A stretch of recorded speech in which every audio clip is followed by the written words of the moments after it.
Inter করেছি। তো ঢাকা থেকে এক মানে উচ্চ পর্যায়ের সরকারি কর্মকর্তা ফোন করেছেন, একটা রুম যে রুমটাতে সবসময় ক্লাস হতো না, মানে খুব স্ট্যান্ডার্ড একটা প্রশিক্ষণে তাদের যুক্ত করাবো এবং আমাদেরকে এই রুমে প্রথম রুম নাম্বার 1 এ পড়ালেখা করা। 64 জেলার 300টি বিদ্যালয় যে নিজের জীবনকে সুখী করা, নিজে সুখী হওয়া, নিজে অর্থনৈতিকভাবে সচ্ছল হওয়া জীবনের এটাই একমাত্র লক্ষ্য না।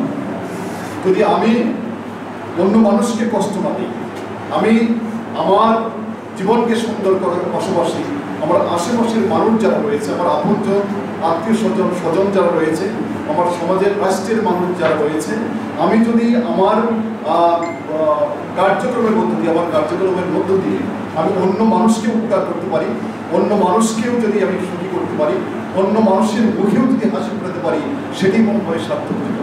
আমরা যে ক্যারিয়ারটা নির্মাণ করব, সেই ক্যারিয়ারটা আমার প্রতিবেশী, আমার আত্মীয়, আমার দেশের মানুষ সবাইকে নিয়ে আমাকে বাঁচতে সাহায্য করবে।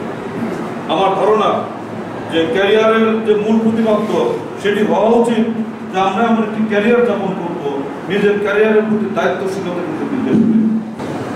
যদি যা করবে না বুঝে কোনো কিছু মুখস্থ করার চেষ্টা করবে, না বুঝে যদি মুখস্থ করতে যাও তাহলে কষ্ট হবে মুখস্থ করতে, আর সেই পড়াটাও তোমাকে মনে লাগাতে পারবে। আর যদি বুঝে পড়ো পড়াটা কষ্ট হবে না।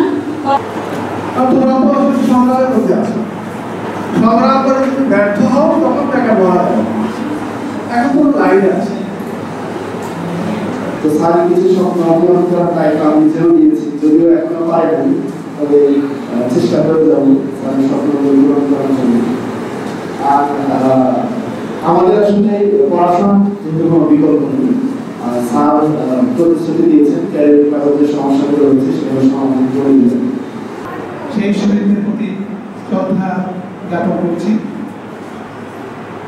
এবং যে পৃথিবী আমরা চাই এবং যে বাংলাদেশ আমরা স্বপ্ন দেখছি, সেই বাংলাদেশ বিনির্মাণের জন্য আজকে আপনাদের এই উদ্যোগের বিকল্প নেই।